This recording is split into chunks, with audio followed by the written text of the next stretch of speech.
way. Never mind. Konnichiwa, Minisan.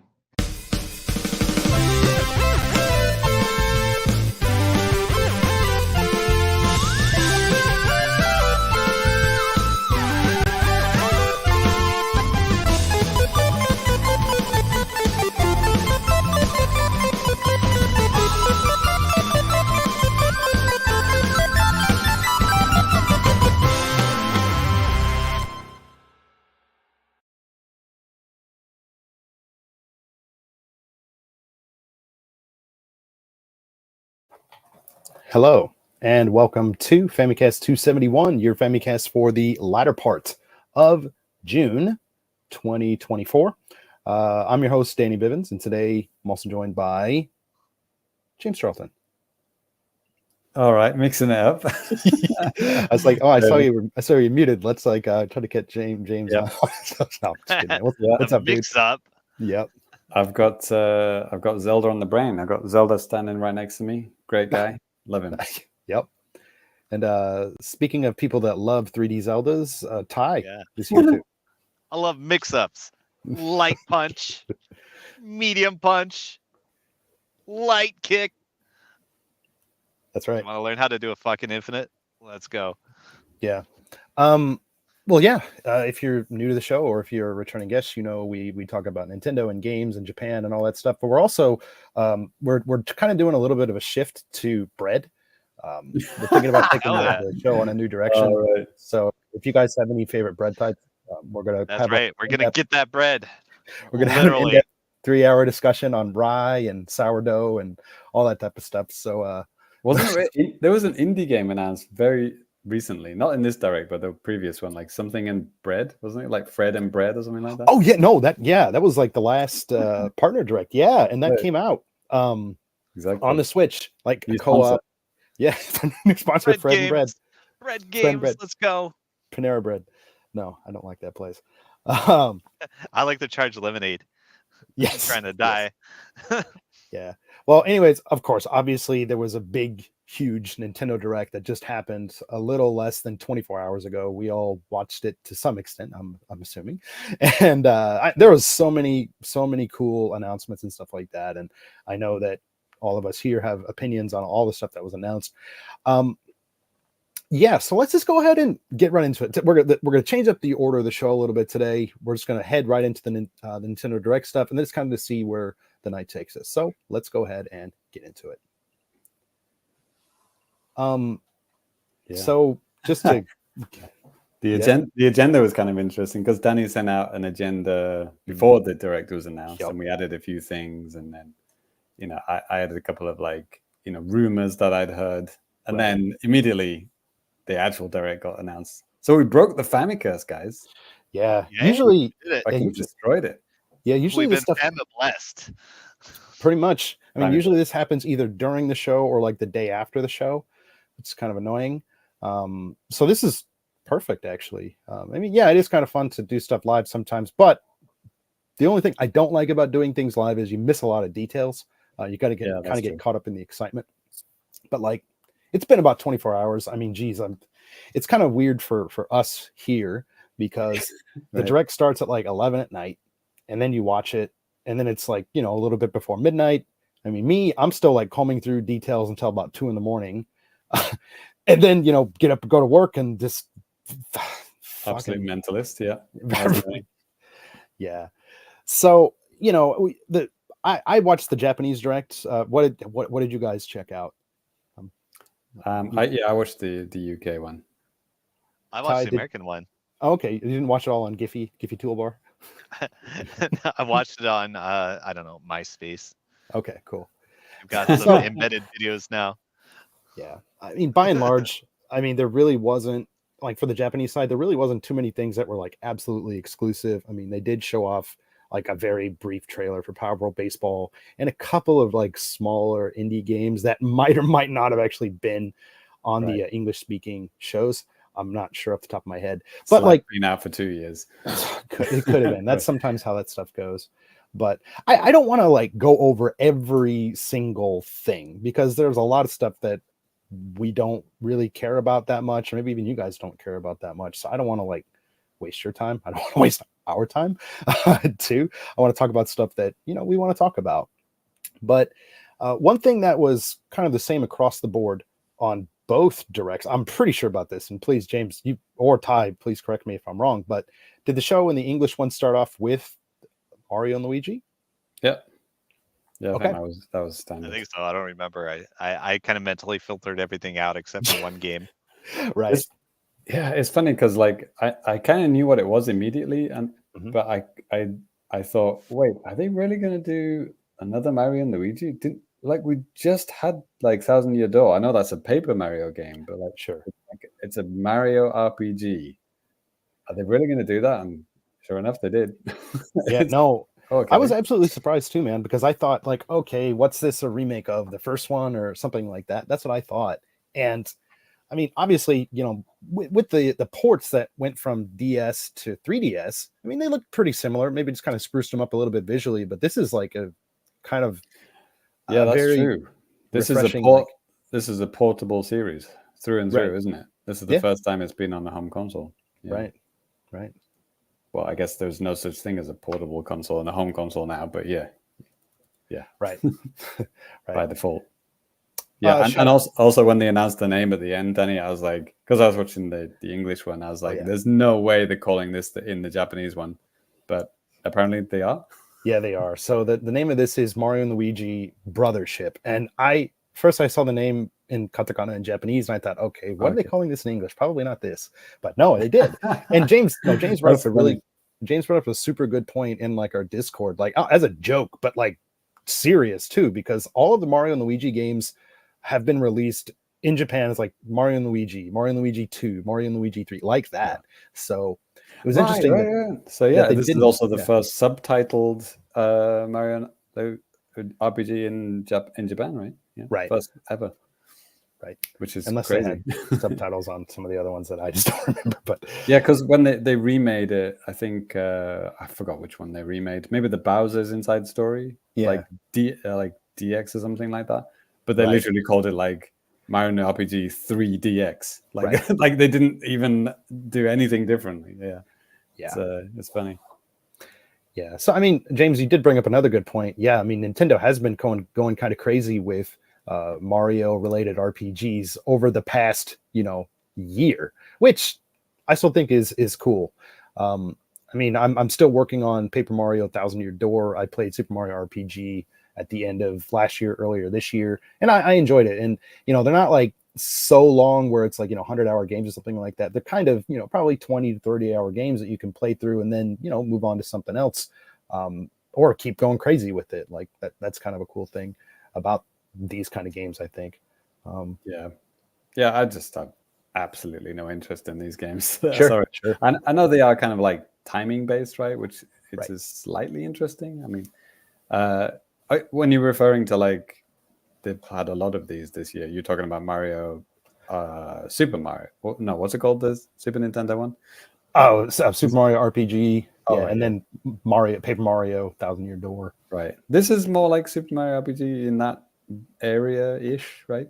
Kind of. It's like hit A at the right time and you get more damage. Hit B at the right time and you take less damage. That kind of thing. Well, I mean, you do that in a Paper Mario as well. So like these all kind of have that type of element. I think the Mario and Luigi series is more action oriented. Like there are things you do when you're traversing the world, or even like when you're doing attacks, where you can get obviously enhancements and stuff like that. You press A to jump with Mario on the open world. You press B to jump with Luigi, stuff like that. So yeah, they make it so you kind of you can't just mash the button without thinking. You kind of got to pay attention to like what's going on. So it can be a little bit tricky sometimes. I noticed that the voices were like slightly different. I immediately knew it wasn't what's his face, Charles Martinet. Yeah, I was like, oh, yep, that's a little bit different there. Sure. Not in a bad way, just like yeah, sure. That guy's no longer got a job. He's fired. Right. You're fired. Yeah. Demoted. He's an ambassador. Exactly. Demoted to an ambassador. Yeah. Just wheel him out. And he's about to start an international incident. Yeah. Can't wait. So just as a ship. Literally that. Brothership. Yeah. Brothership. Yeah. Right. Brilliant. A quick shout out to the chat. Looks like we got Russ is in here. John Cario was in here earlier. Lemonade, Balls. My dad. Hey, Dad. That is your dad? Yeah, okay, I'm not kidding. I'm not kidding. My dad, Transient Images here. I don't know how if my dad really likes Nintendo stuff that much, but I appreciate you just checking this out, man. You might be bored, and hey, I won't blame you if you turn this shit off. So he probably thinks it's easier than Skyping. It's like, well, at least he doesn't talk back at this point. Right? Yeah, I can just watch him. He can't ignore me now. Yeah. Exactly. Just leave when I want. Yeah. Right. So, anyways, like just to get back to the game, like Ty, the original game in this series came out on the Game Boy Advance. Is that something that you tried out like at event or something like that when you were working? Yes, I'm so glad you asked. Well, I did play the original Mario RPG, and then actually way back in like it must have been like 2006ish when I was working at the Game Center. Or the arcade, as we call it in the States. Right. A kid had left a copy in the arcade. Oh. So I took it home and played through it. Oh, okay. Finders keepers. Yeah. So anyway, if you lost a copy of Mario and Luigi in the Missoula Cyber Station around 2006, get in touch with me. I'll get it back to you. Yeah, nobody ever came and asked about it. Okay. Yeah, send your social security number too. Right. Yeah. Yeah. Right. Okay. Well, Danny, I think we can move on from this one. I don't think anyone really cares about this. Right. I might pick it up. It's just it comes out on November 7th worldwide, so we'll kind of see how it goes. Other than this, so a couple of other games that came up. One that was teased last week during essentially E3. Let's throw one up here just for laughs, just in case maybe you guys hate this or something. Hold on a second. God damn it. And while we're waiting, my dad did have a funny comment. He said, "Yes, I am your dad. I have not made it to the end of Mario 1 yet." That's a tough one. Keep at it. Yeah. So something that did get announced last week, kind of surprising, was Lego Horizon Adventures, the Lego game based in the Horizon series, the PlayStation first party. That was so weird. When I saw the title for that, I was like, wait, what? They can't call that because isn't there a PlayStation game with the same title? That's weird. I was like, wait, it is that? What? Yeah. Fucking hell, that is mental. That is such a weird makes me combo. want to brainstorm like really messed up Lego collaborations now. Right. Right. Yeah, it's bizarre that this is a thing, and it's coming out on Switch. It's obviously coming out on PlayStation as well. I don't remember if it's coming out on Xbox or not. I wrote up some kind of a news story about it last week, but I have already forgotten what it was. But yeah, this is coming out on Switch. It's coming out this holiday season, so we'll see how it goes. Most of the footage that has been online. Collaborations, Danny. I mean, do you remember that game Lego Dimensions? I think it was called, with the the NFC reader thing, and you could scan in, and you could buy packs like a Back to the Future pack and a whatever pack, and you could actually have hundreds of different games and movies in one game. So these kind of crazy collaborations are not they're not unprecedented. Sure. Yeah, but in terms of game series, I guess it's the first, right? Like we don't have many game mashups on, like, because it's usually like movie licenses, comic book licenses, right? Yeah, like there isn't a Lego Mario game, for example, or like a Lego whatever.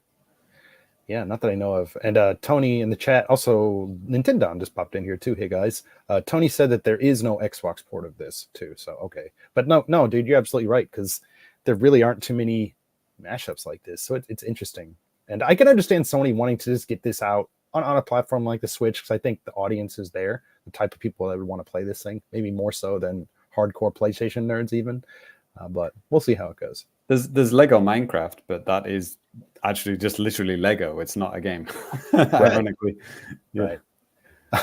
Don brought up a kind of a funny, interesting point here. He said, hey, funny enough, the producer of Lego Horizons used to work at Nintendo of Europe. Huh. Okay. Interesting. Good luck to him. Yes. All right. Well, I guess moving on, one of the other things that came up, and James, this is something that you might actually be familiar with. It was a former Apple Arcade exclusive. Yeah. I knew it.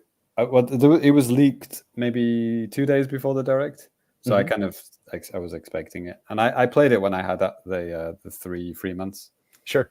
Because it's done by like the Final Fantasy guy, right? Yep. Yeah. Sakaguchi. So I was like, okay, I'll give it a shot. It's like an action RPG.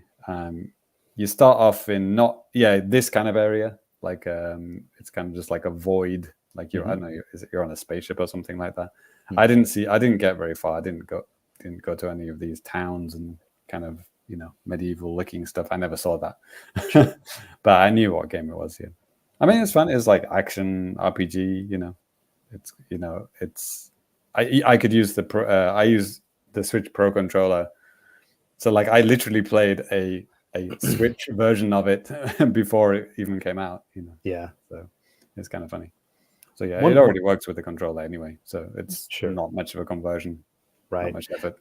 I mean, I remember when it did come out, they did say that they kind of harped on the fact that like, yeah, you don't need a controller for this to work, and you could kind of see it maybe with the attacks, because they kind of emphasize like, yeah, you can like kind of control the arc of your attack to hit like enemies in a certain way and stuff like that. I'm assuming just for the controller, it'd probably be just with the stick. It was just like for a phone game or for whatever. The music was like better than you would expect. And the controls and graphics were like better than you would expect. But it's not like something amazing. Wow, better than you expect from exactly. Wow. Exactly. So the bar is so low. Right. One interesting thing that I saw yesterday, Sakaguchi actually he posted something on Twitter where he said like, yeah, I kind of, it's kind of fitting that this is kind of like my last game. And I guess when this came out on Apple Arcade, it wasn't published by Square Enix, but this conversion to the Switch is being brought about by Square Enix. So he's happy to be working with Uematsu again, who he worked with a lot of Final Fantasy games and some of his other projects in the past. So for him, this is kind of like a swan song. Unlike, maybe kind of like what the last story was going to be on the Wii, which it wasn't the last story. It wasn't the Final Fantasy. So I don't think Apple published games, do they? I mean, I don't know who published it on Apple Arcade, or if even it could have just been maybe Mistwalker, his company or whatever. I'm not sure, but So anyways, I'm looking forward to trying this out. I do have Apple Arcade right now that I don't use, and I need to cancel before it renews after my free thing. I set an alert. It's like, cancel Apple Arcade today. I did. Right. That was like a couple of weeks ago. Yeah. I played that Pocket Card Jockey, and I played this, and that Turtles game that was also in that Direct, the one before. Yeah. So I played quite a few Nintendo games on Apple Arcade, so happy with it. Not going to renew it though. Sure. Don clarifies a little bit. He said, Mistwalker, yes, as opposed, for publishing duties or whatever. Though technically, Apple themselves, I mean, Apple Arcade's kind of a weird thing, right? They make deals with companies, and I'm not like super familiar with how they do it, but they do it. It's another mysterious thing like Xbox Game Pass. No one knows how it works, but people get money somehow. Or everybody knows about us. Who knows? And Lemonade also mentions too, Last Story, so good. I agree. I really wish I played like 20 hours of it. It's cool. That game needs a remaster. Didn't you review it for Nintendo World Report? No, like 4 sets of impressions. Okay. Or something like that. Like I wrote a lot about that game when it first came out. Exactly. But so like the general flow. Oh, I'm sorry, James. Next. Okay. Yes. Exactly. We're done with this. Yeah, general flow. There was, after that, they did talk about an update coming to Nintendo Switch Sports, which gives basketball. I remember in Wii Sports Resort, I loved the basketball that they had in there. Not playing against people, but the 3-point shot. That was a lot of fun. Yeah, I remember that one. Yeah, and that's going to be here too. And they just gave this kind of vague, the summer in the Northern Hemisphere release date for this. So probably it's going to have online. So like 2v2 online basketball. Yeah, exactly. Play against your grandma and granddad. I don't know. I think my dad doesn't even have a Switch. He can't even beat Mario 1. So, But yeah, one of the next kind of big things that came out of that, there's a lot of like in the Japanese one, there are a lot of like sizzle reels and stuff. One thing, I'll just bring it up here because I was kind of surprised to actually see it at this direct. And that is the Tales of the Shire, the Lord of the Rings. Of course, Danny would bring this up. Yeah, Brilliant. they had announced this maybe last month or a month and a half ago or something. This is essentially like Animal Crossing meets Lord of the Rings. It's nothing about combat. You're just living in the Shire, making food, growing stuff, meeting wizards, stuff like that. So You're a wizard, Harry. Exactly. Right? Yeah, you probably guest appearances by Harry Potter and Dumbledore Calrissian, all those guys. But It's yeah, I canon. don't. Yes, exactly. Somebody tweeted out. Well, it was a joke. Like how many RPGs, how many farming simulators, how many ports they're going to be, and yeah, the first 10 minutes of the direct, there was already like one of each. Sure. Oh yeah, it's amazing. Oh yeah. So I'm just interested in this just out of just curiosity. I don't think it doesn't look very fun to me, honestly. Yeah, I think the Who's it for? I mean, kids don't care about Lord of the Rings, and older people do like Lord of the Rings, but don't like fucking Animal Crossing. So, I mean, unless they're trying to target like really casual audience of people that don't like action games, like moms or something that liked Lord of the Rings 20 years ago, and their kids have a Switch or I think PlayStation 4, PlayStation 5. This is also coming out there, but really childish, laid back 56-year-olds. Brilliant. Yeah.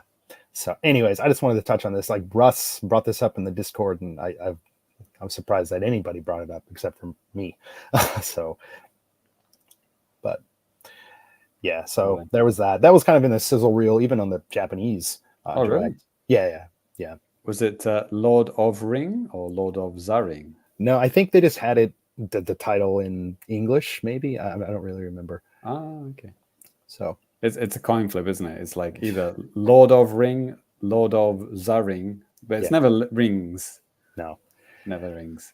An interesting. What the fuck is a plural? Interesting thing. Maybe I've said this on the show, but in Japanese, Lord of the Ring, it's Rodo Obu Zaringu. A lot of Japanese people think that first word isn't Lord; they think it's road. Which, if you think about it, like from the story, it's like, yeah, this is like the road. Yeah, of it's the ring. thematic. So it makes sense. And like I had a discussion with this with like my wife and like a couple of coworkers, like Japanese coworkers, about this, and I was like, no, it's actually Lord. Yeah. Think about it, it actually makes more sense than the actual title. True. Yeah. Hey Ty, quick pop quiz. What's the wizard in Japan? The wizard. Oh yeah, that's right. It's the wizard. Come on, Sweet Road. Sweet Road. You got it. Nice. Oh, that movie. Okay. Yeah. Another story about road wizards.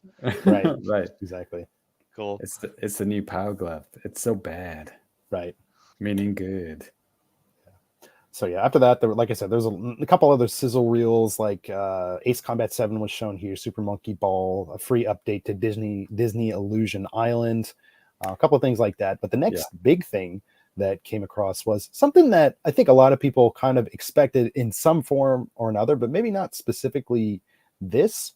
And this is, of course, Donkey Kong Country Returns HD, or in Japan, Donkey Kong Returns. Super Donkey Kong Returns HD, maybe. Wait, it's got an S on the returns? Sure? Sorry, this is the English language one. Gotta be careful. Gotta get it right, Danny. Right. I do have like the Japanese 3DS version of this. I think I have the Japanese Wii version of this as well. This is a great game. I think the sequel is better, but the first game is so good. Like, and I did it with the waggle. So to have it without the waggle in HD, that's like, chef's kiss. Right. You have to play it. Yeah. I mean, I could have swore, wasn't there some kind of weird stuff with the 3DS version? Like maybe you can blow in the microphone or something useless like that. Like, why? Well, you absolutely can't do that on the Switch. So there was no chance of any shit with this. Yeah, so I'm glad that something like this gets a a traditional like a release or something. Some games you could understand, like Skyward Sword. That's something that they have to work around with. Yeah, and they had a good workaround with the joystick basically being the sword. It seems it's the most logical thing to do. But this, like the most logical thing to do with any of that weird stuff that was in the Wii version, just take out waggle and assign it to a button. Right. I no excuse now. You don't have to go to China. You don't have to hack your Wii. You just fucking play it on the Switch, and it's fucking amazing. Right. Well, you have to pay for it too. Oh no, fuck it, I'm out. Right. Catch me on my hacked Wii. Right. Yeah. So I was kind of surprised at when this game is coming out, because it's going to be coming out on January 16th, 2025. So the very beginning of next year. James, you might have mentioned this in the Discord too, because it's kind of weird because at Universal Studios Japan, Nintendo's opening up a new Donkey Kong area later this year. And you would have thought that, obviously with Nintendo being a Japan-based company, that maybe they'd try to get the ball rolling with this a little bit faster to kind of coincide with a closer release or something, but makes too much sense, Danny. Yeah, right. I don't know what you were thinking. Right. I just saw who the publisher or the developer for this was too, like online on Twitter. Not Retro. No. Oh my gosh. I forgot who it is. Oh my God. If somebody else, if you're in the chat and you see that, please feel free to let us know. Not the guys that they just bought out, right? No, not those guys, but a similar kind of studio that focuses on a lot of like Switch port type of things. Okay. Oh my God. Bunch of white folk. Yeah, it's I think North America based maybe. Dan for the rescue. Forever Entertainment. I'm not sure where they're based. Definitely not Japan. Well, maybe not Japan. So, but yeah, it's cool. I mean, Donkey Kong hasn't. Oh, geez. Okay, Don said they're Polish. Okay, so Polish. Okay. Me. Cool. Okay. Definitely not American. Yep. Yeah. Right. So yeah, I kind of wish this would have been out earlier, maybe as like a holiday title or something. But it is. Yeah. There's a lot of weird kind of like we have Luigi's Mansion 2. Yeah. but like, why not just do 1 and 2? Because 1 has never been released, in HD. Right. And then Donkey Kong Country 1. It's like, okay. We already had we had the sequel port, years ago. Yeah. Literally years ago. And that was like an enhanced port as well. They added like extra modes and stuff. They're not really adding anything to this one, right, Danny? Just like it's just HD without waggle. Is that it? Kind of keeping all the stuff that was in like the 3DS version, all those enhancement type of things. Oh, okay. But the big deal is HD. And, it's been the 3DS version came out in 2013. So it's been a long time since this game came out. So I can understand it to an extent. It definitely feels a little bit, why now? This should have come out a long time ago when people were actually asking for it. Right.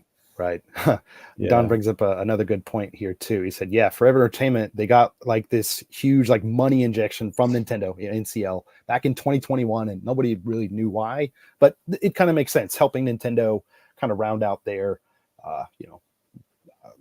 portfolio here in 2024, I suppose. So going into 2025. So I felt that it was like this for a bunch of stuff in this direct, like a little bit of kind of like muted applause. It's like, yay, I guess. It wasn't like, woo, there wasn't any my man moments, but there was like a lot of, oh, cool, okay, cool, next, okay. Not like it was bad, but it was kind of like, why now? Like, or too late kind of announcements. Right. That was my general vibe. But I just wish I hope that with the next iteration of the Switch that they have a brand new either 2D or 3D or both, for Donkey Kong games. I mean, Donkey Kong hasn't been getting a lot of love here recently. I mean, even Tropical Freeze, that was 2014, 2015. So that was Wii U, obviously. The original one, obviously ported to the Switch, but that's, unless I'm totally blanking, that's the last time they've got a new game, and that's almost 10 years ago. So like another thing that people have been asking for so long is like Jungle Beat remix was, I know it's a bongo based game, but there are ways around it. They've ported games which needed accessories before, and then they made them without. So that's another thing that I could just expect Nintendo announcing, and then it's like another one of those kind of muted applause. It's like, well, cool, yeah, we did ask for that 8 fucking years ago, but yeah, cool, thanks. Yeah. Anyway. Hi, Tony, dropped the knowledge here about Forever Entertainment. I forgot about this too. That's why I knew their names. Like Forever Entertainment got some old IPs for remakes too, back a couple years ago. Panzer Dragoon, Front Mission, also House of the Dead, that remake that came out in 2022. I'm pretty sure that was those guys, which I played and I liked. That was fun. But that's like the original House of the Dead, right? Not like the cool like Overkill Grindhouse. Yeah, not the Grindhouse one. Yeah, I want to see that again. That was a fun game. All right then, let's keep it going. Well, moving on. I mean, immediately after Donkey Kong was a banger, and something that, I mean, James, you kind of thought it would be here, and I think a lot of us kind of thought it would be here as well. And this is, of course, Dragon Quest 3 HD 2D. Yeah. That was the rumor. I've forgotten where I read it now, but I think there was a leaker, like somebody who'd been proven to be right in the past, said there's going to be a Dragon Quest 1, 2, and 3 HD 2D remake. And then when they released the third one, the trailer for the third one started first, right? And I was like, well, I wonder if they're going to release like 1 and 2 later. That would be kind of weird. But then immediately after the trailer, they showed the other one. I was like, okay, cool. So that leaker was absolutely spot on. Right. Because another thing too, on Dragon Quest Day, back on May 27th, there was a very muted like announcement or something about this game, but like it was, like I said, there really wasn't much to it, and I bet they were just waiting to blow the roof off at via the Nintendo Direct. So yeah, and like you said too, because even then, a lot of people, maybe it was something that Yuji Horii said. I don't remember exactly what it was, but there are a lot of signs pointing to they're going to do this whole trilogy. Maybe it's a social media post, because like James said too, this is like a trilogy of games. They're all kind of interconnected, with 3 being the first, like chronologically, and then 1 and 2. Well, it's like, maybe they just did 1 and 2 and they said, you know what, let's do an origin story for this and stuff. One of those type of deals. That's very Japan. Yeah. Well, I mean, George Lucas did the same thing too. So Origins 1, Origins 0, Origins 3, Count 3-2. Count Dooku means poison.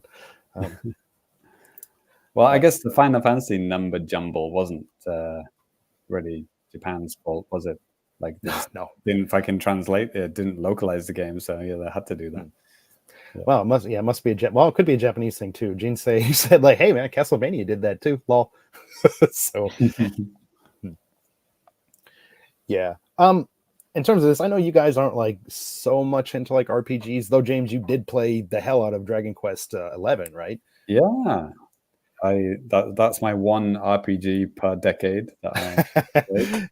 Sure. I guess my next one's going to be in 2030. Okay. Looking forward to it. Yeah. I'm interested in this. I mean, I did play some of Octopath Traveler, the first HD 2D game, and then when Live Alive came out, I played that in 2022. I absolutely loved it. Just the story, the visuals, and stuff like that. It looked absolutely fantastic. What do you think about this one, Danny? Like visual, why? I think it looks great. I mean, I do like this aesthetic that they made. Lighting looks really nice. I like this kind of, it's old but yet new, kind of like this whole HD 2D thing that they do. My impression was that it's not quite as vivid and as colorful as Octopath Traveler and the Live Alive one. Like, well, some scenes it is, but like there were some towns when the greens looked really flat and just like a little bit kind of old looking. Like like this scene with the inside the whatever it is, a temple or something like that. Oh, okay, yeah, gosh, yeah. And then there was another one where they're just kind of walking down a corridor. I think it's the next scene. And this one, it just looks a bit flat. Like I know that's not a setup for a joke. I know they're fucking 2D sprites, right? But what I mean is the colors seem to be flat. Sure. So, but maybe that's just to keep it, more in line with the original games. There are people in Japan that will be very angry if they changed up too much about this game. Sure. So.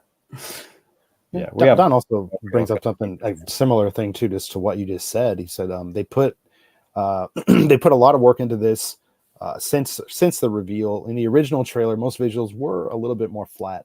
So okay, I think it looks fine, but I can understand some kind of complaints and stuff like that. I mean, this is going to be coming out on PS5, Xbox, Steam, like on everything. Oh, seriously? Xbox? Yep. Wow. Yeah. I mean, in the West, there's more of a market for that. Obviously, Japan, I'm not sure. I think I almost to throw cash down the drain. Okay, good luck to me. Right. Yeah. Hi, Tony, too, commenting on HD 2D here as well. I said HD 2D. I'm still not sold on the concept, to be honest. We're reaching a point where these 3-frame animation kind of look off on these background graphics. Okay, that's fair enough. Yeah, I think me and Haitani are kind of on the same page there. Yeah, sure. But yeah, I don't know. I thought Octopath looked really good. Like, I played the demo and I kind of liked it. Yeah, for what it was. But yeah, since then, I don't know. I didn't play Live Alive. Did they have a demo for that? I don't they did. remember. They did. Pretty generous one too, actually. Yeah, I ended up not playing that, but yeah. Right. Yeah, that's not for us. That's for Japan. So yeah. Oh yeah.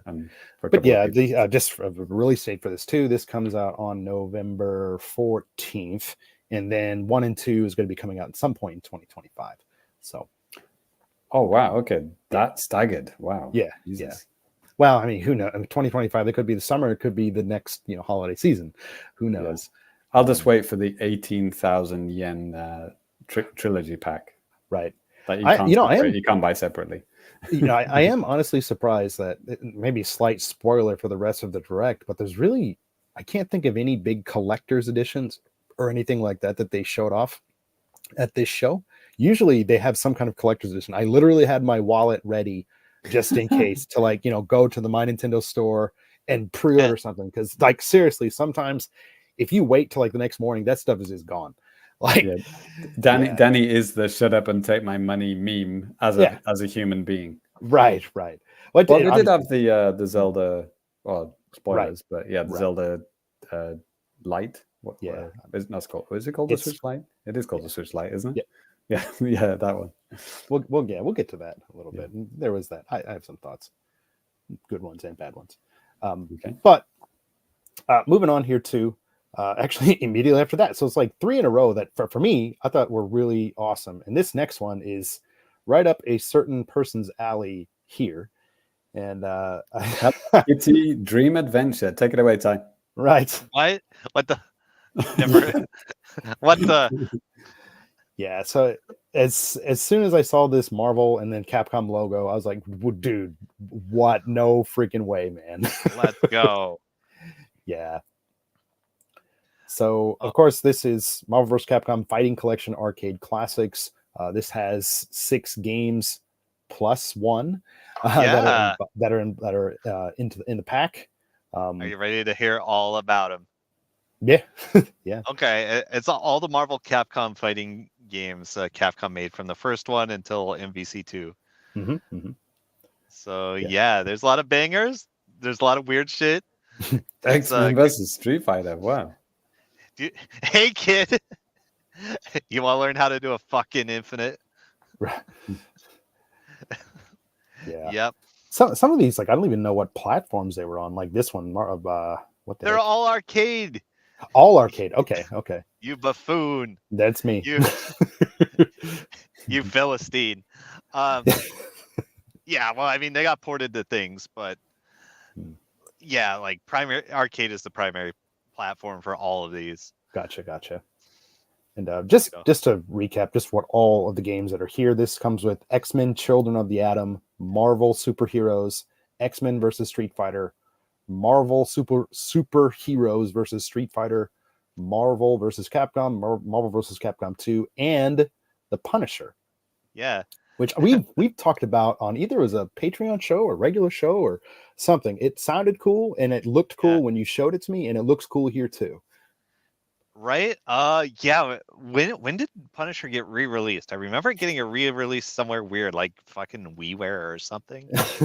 Probably not WiiWare. It was on some or a weird collection somewhere. Maybe I don't know. But yeah, a lot of these, it's like the first time they've been re-released since like, like PS1 and Saturn days. Wow. Let's see. Like a few years back on PS3 and 360, like MVC2 got a re-release and it has been delisted at some point. And there was like a 2-pack of, I think it was Marvel Superheroes and Marvel vs. Capcom 1. It's kind of random. So like X-Men, Chiller of the Atom, X-Men versus Street Fighter, Marvel Supers versus Street Fighter. They haven't been released in a bajillion years. Right. These are all fighting games except The Punisher, which is a scrolling beat 'em up. Yeah. It's just like a pretty random inclusion, if you ask me. Yeah. I was trying to keep track of it. It's like they're all like fighting games. It's like, wait, why is that other one on there? Yeah, and it was like that was like a Genesis game, a Mega Drive game. Yeah, because I mean, Capcom did some other Marvel games as well. Like there was X-Men Mutant Apocalypse on Super Nintendo, which was like a real fucking banger. It was amazing. It was like a 2D action game. It felt like it was made by the Mega Man X guys, and it had Street Fighter inputs. It was kind of awesome. So the chat is saying this is coming out on everything except Xbox? What? Yes, it's coming out on Switch, PS4, and PC. Not even PS5. What? Yeah, well, I mean, you could play PS4 games on PS5. I think, I think I have some information about this. Okay. So the hardware demands of this are actually pretty low, right? Yeah. It's like CPS2 games, which are like super easy to emulate, and then like MVC2, which is an Naomi game, and that's already been ported to a lot of things. Right. But so I think I heard the deal is with Microsoft. The thing is they're trying to get everything to be like on the XS generation and not the Xbox One generation. Yeah. So like I think this is still coming to Xbox, but they're still kind of in negotiations about like if it's going to be like OG Xbox One or if it's going to be like XS required for like literally no reason. Sure. Well, I mean, I kind of get it. Like it almost seems to me that. Oh yeah, Nintendo has some info here. Okay. Go ahead. Framework games don't come out on Xbox. They build a different framework specifically for Xbox, but seemingly discontinued that. Huh. Okay, so I wonder if they're going to work around that somehow or make an exception. We'll see. But the more recent Resident Evil games, they don't use the MT framework anymore, I guess. Like because they used that. I don't know. Yeah, they used that for all Capcom games, right? Like it wasn't just like fighting games; it was like everything. Okay. Like that's why they could like port it to different things. That was the point. RE Engine, right, yeah, done. Right, RE so Engine. RE Engine does work on Xbox, but yeah, I mean that's what Street Fighter 6 is actually. Right. Balls bringing up the comment here too. This game, this collection, this is going to be hilarious for Famicast game night. Ty pulling out perfect matches against every. Oh yeah, dude. I mean, if you've seen the Discord, I've just been posting memes about like this is a real man's game, and you will get to interact 0 times before you die. I mean, some of the cool things, obviously, there is going to be rollback netcode here, which we know Ty has talked about a billion times forever, which is great. A lot of other cool little features too, like you can like watch your friends' matches if you want to, like spectator mode, galleries with like art and like a music player and a couple of other things like that. Yeah, so this thing is modes. Let's go. Gonna take you for a ride. This is this on Steam as well? Did you say? Yeah. So Ty is you can get it on Steam. Yeah. Innit? Yep. Cool. Yeah. So I'm excited. It's just kind of a blanket like 2024 release at this point. So we'll probably hear something about it in the next coming months, maybe around like TGS time or something a little bit before that or something. We'll just kind of have to wait and see. I'm pretty excited because I've played some of these games and then just that is just such a good collection of games, and I really at least want to try out the Punisher. I could play that by myself and not get too mad, I suppose. Right. Sandy goes straight for the worst one. Brilliant. Right. Well, yeah. I mean, I would get it, and so millions of other people would get just for like MVC2. Yeah. I have MVC2 on Dreamcast. Yeah. Yeah. Good shit. Yeah. There's one anecdote I want to share real quick. Okay. Years back when MVC2 was on the PS3 and Xbox 360 store, the Capcom, I don't know if he was PR or head of marketing or whatever, Svensson was his name, I believe. And he did a little interview about it, and people were asking him, like, you haven't released sales numbers for MVC2, like, how many did you sell? And his answer was just, I'll tell you when it stopped selling. That game did fucking gangbusters on PS3 and 360. And then it hasn't been sold in like the last, I don't know, 5-10 years or something. Like people have been on social media nonstop saying free Marvel. Here we are. Yep, here we are, and now it's happening. Right. Okay. Well, definitely something to look forward to. Obviously, we'll be checking it out when that comes out. You guys are gonna find out how to do an Infinite. Yeah, I suppose. Yeah. Then after that, during the direct, there were some other after the Japanese one, there was some other what they call pickup titles, just like very short looks at a couple of other games. A Hello Kitty Adventure Island was one of them. We're not going to get into that. There was a game. Sorry, James. Sorry, James and Ty. There was a game that was kind of interesting. I didn't grab the video for that, but it's called Buto Bado, and it's like a Star Fox style game where you're birds and you can play like 4-player co-op or simultaneous co-op. I don't know if that was a Japan exclusive, but it was available right after the direct, but it was like midnight, so I had work this morning, so obviously I didn't even buy that. But it looked kind of interesting. Maybe I'll check it out when I'm not dog tired or something, maybe tomorrow or the day after, and see if it's any good. Just to briefly go back to Hello Kitty, Ty, do you know the joke behind that, the Hello Kitty Island Adventure? Well, it started off as, before it ever came out, before it was even announced, there was a joke on South Park. It was I remember that. Yeah, and then, Kyle says something like, "Why do you go home and play fucking, Hello Kitty Dream Adventure Island or something, you little bitch?" And that was just a joke, and then they fucking made that actual game. It makes you wonder, are they in on the joke? Right. Somewhat. I don't think they would ever admit that that's where the title came from. But so after that, then Nintendo, at least here in Japan, got into the Nintendo 64 and GBA games that were coming. This is a little bit different on the territories, and right now, first I'll bring up the North American or European, those games, and I'll just pull that up here in just a second, guys. And this was another kind of funny thing. In the Discord chat, is well, they're not going to have fucking Perfect Dark when Microsoft is just talking about the new one. That would be too confusing and that kind of stuff. But no, they did. Yeah. And before that, there was Legend of Zelda: Link to the Past, Four Swords, the Game Boy Advance version of the game. You could play co-op and stuff like that. Metroid Zero Missions here as well. Great game. I had fun with that, and I played through it and got to do a podcast with Johnny Metz about that on Nintendo World Report back in 2014. But the biggest thing here for the West was the introduction of the mature 17 plus. N64 bringing Turok, and as James said too, Perfect Dark to the system. This, there is already a mature app in Japan that's out, and that came out whenever GoldenEye and Jet Force Gemini came out in November of last year. Right, but the games that they consider mature were not mature in other countries. Exactly. Yeah, and even though they're exactly the same, right?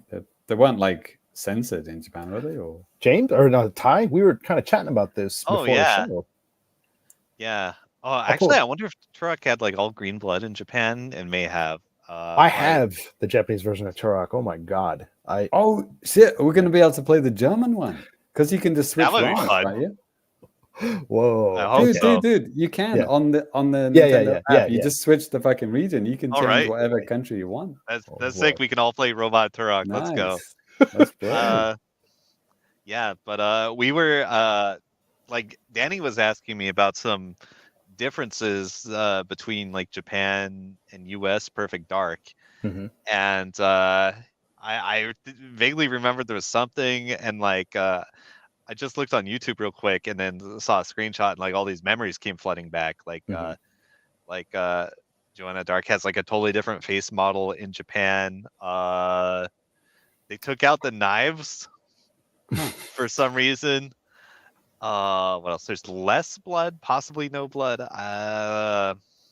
Yeah, the intro's different too. If you're watching the Yeah. video version, you can see the N64 thing transforms into like a red N, and then the Perfect Dark's logo screen is also red. This matches like the red and black, really stark contrast, like box art that they had here in Japan.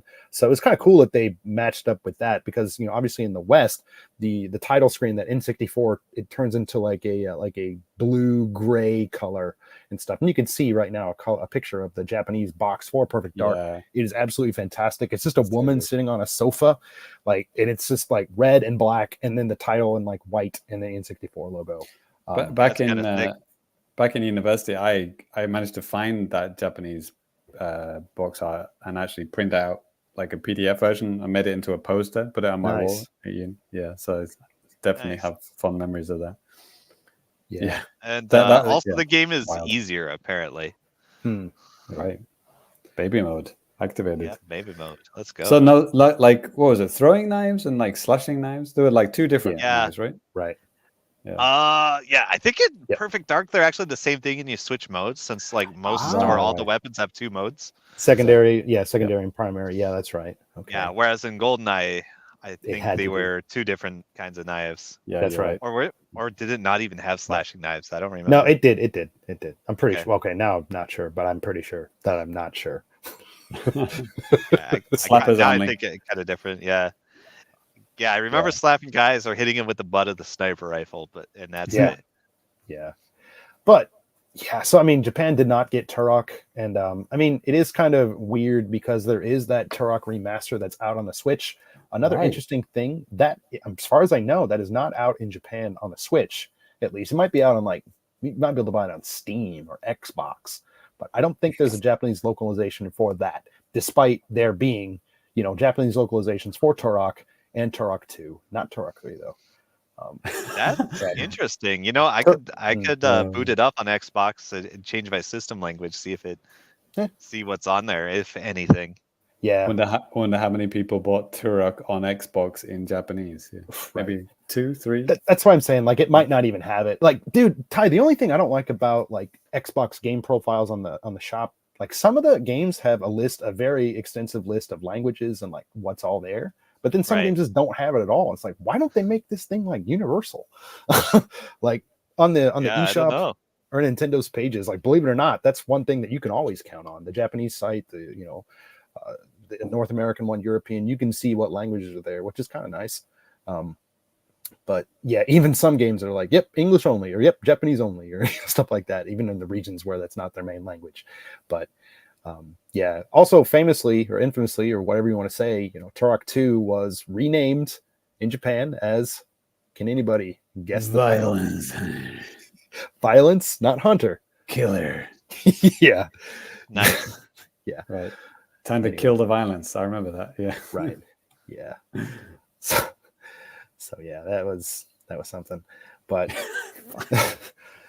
it's so good. It's so good. Yeah, I did when that remake came out on Switch, I did a retro review of Turok and Turok 2, which you can actually watch, and I talk about the Japan connection with Violence Killer and stuff. If you want to check that out, I just blew one of my students' minds today. He said his favorite movie was Wilder Speed, the Fire Booster. Oh God! Well, actually, in English, it's called Fast X, and he was like, "What the fuck are you talking about?" You're wrong, James. You're wrong. I'm James. wrong. I'm sorry to say. You're making shit up. Fire Booster. Yeah.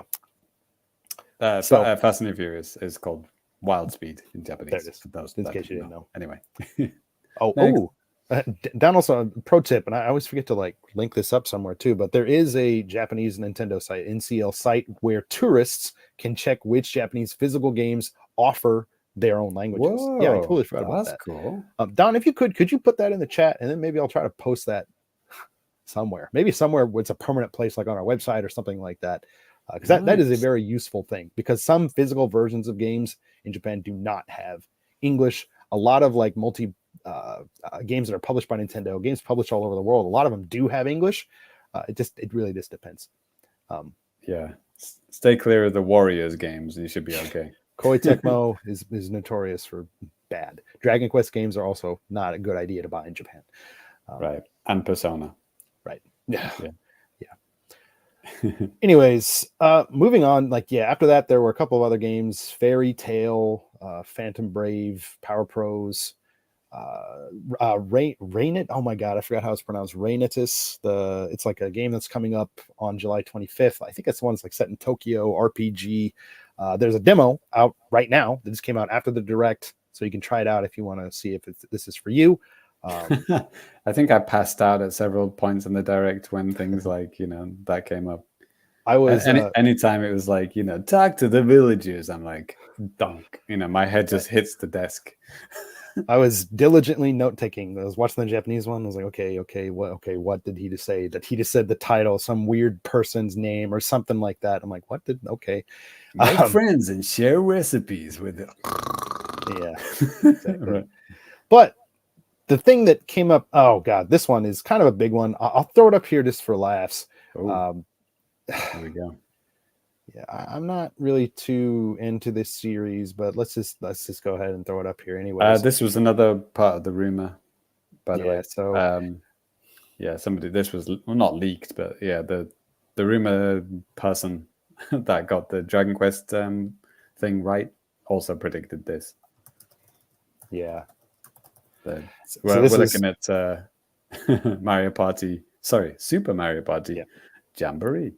Yeah. And this is the third Super Mario Party game that's come out on the Switch. I mean, the series has kind of seen a reboot. I bought the first one that they did back in 2018 or 2019. And it was fine. I mean, it's fun. You just got to have like the right type of a situation for this. That game was, I don't think there was online at the time. Maybe there was. I don't even remember. But apparently with this one, do you like random number generators, Ty? Hell yeah. Yeah. I'm gonna roll a dice, and if you get a 1 to 6, you lose. Whoa. Welcome to Mario Party. Right. So yeah, I mean they are bringing some courses and some games and stuff, I guess, from older Mario Parties, Mario Party 1 and 2, maps and stuff. If you're into that, you can. I like shredding my hand on my controller until like I bleed out. Right. Yeah. Same. Yeah, so obviously there's that. So I'm not really super interested. I just wanted to bring this up. It's a thing, and these games must do extremely well for Nintendo because they keep on making them. And they're usually up pretty high in like the top selling games of the year, and also like all time Switch sellers and stuff like that. And Don's really looking forward to it. Like I said, some people really like these games. I just haven't been a big fan of them lately, and I think there is some kind of like crazy online component to this. I could have got to check my notes. I remember they released one like during the pandemic, and it didn't have online, and they had to patch it in later. Yes, that was the one that I had then. That was hilarious. It's funny. I can't have a go at people who buy Madden every year or FIFA every year or Call of Duty every year when Nintendo does these fucking games every fucking year. Feels like it. Sure. How many have there been on Switch alone? Was it like 3 or 4 Mario Party games? This is the third one. So Jesus Christ. Not quite yearly, but getting there. Even on the 64, there were like 3, right? 1, 2, and 3 was 64, right? Yeah. 64 is 3. There were 3 on the GameCube, Wii. There were several. Wii U, there was something I don't remember. But yeah, and then Don brought it up too. I was trying to say that this Mario Party does have online play for up to 20 people. So that's kind of cool because it's not like just 4 people. So it's a lot more people than what there would be. I stand corrected too. Apparently there are 4 Mario Party games on the GameCube. Excuse me. I'll just stop talking about Mario Party history because obviously I don't know what I'm talking about. And GameCube was like a short generation as well. Jesus Christ. That must have been one a year. Like, right. Yeah, definitely. Almost. Goodness. Next. Yes. Balls brought up something here too. I think in terms of like the order of what was on the direct, like he said, who's getting Dimpamin, the new Dimpamin? Trying to look at free to play, right? Oh. Yeah, free to play.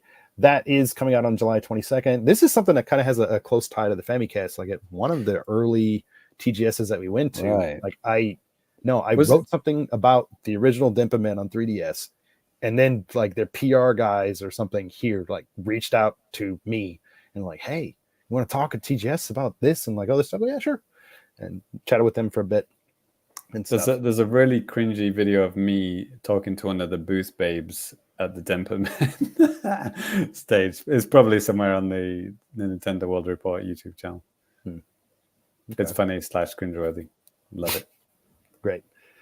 Yeah, after this was something that I think a lot of people were surprised by and didn't just surprised. I'll just go ahead and pull it up here. And this is, of course, the brand new entry into the Legend of Zelda series. Oh my God, Zelda is finally a girl, guys. Right. Wow. And you know, as the trailer starts up, you can see clearly that it's, you know, the visual style that was with the Link's Awakening you know, game that came out in 2019. You know, so you figure automatically it's like cool top-down game. They're making another Zelda game. At first I thought like, is this a remake of some kind? It's like in my initial thoughts. The leaker that I've mentioned 3 times now said it's either a remake of a 2D Zelda game or an original game. They didn't know, but yeah, there you go. Well, I could easily see Link literally just got sucked down a hole. Yeah. So yeah, it could have easily been like a Link to the Past remake, right? But no, they went for a totally original game. Yeah.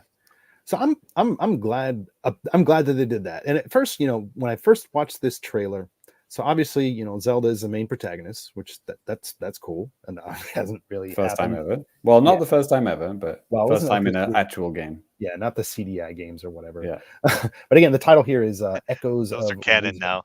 Yes, Echoes of Wisdom.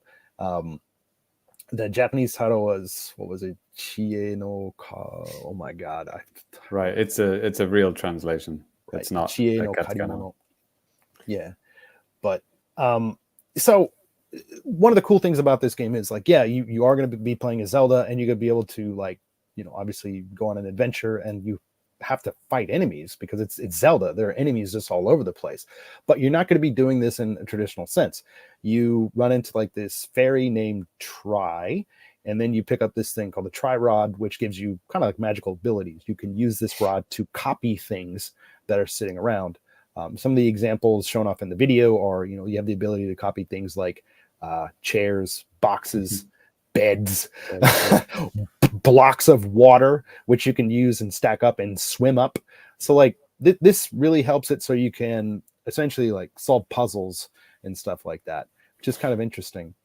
Yeah, one thing that struck me with this compared to the Link's Awakening remake is that this seems to be it has a lot more verticality to it.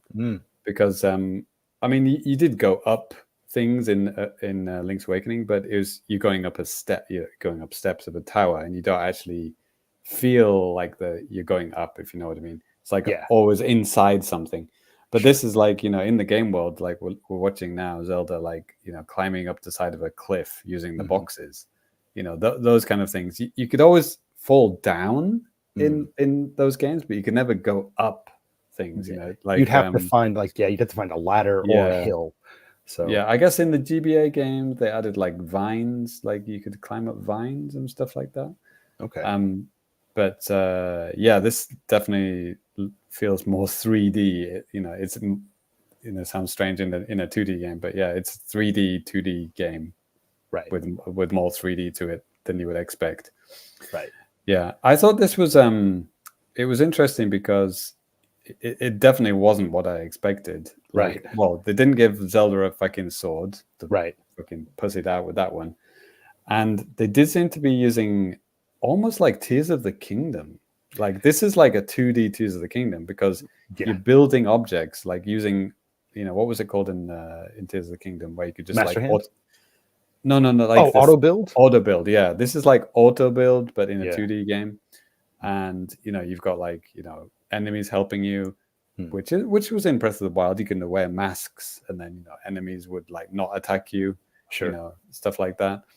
So it's kind of like elements that have been in other Zelda games, but like kind of mashed into this like 2D world, with Zelda.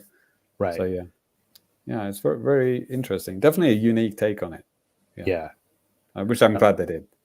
Yeah, me too. I mean, I'll be interested to see how, because you can copy monsters too and use them to fight other monsters, which is really interesting.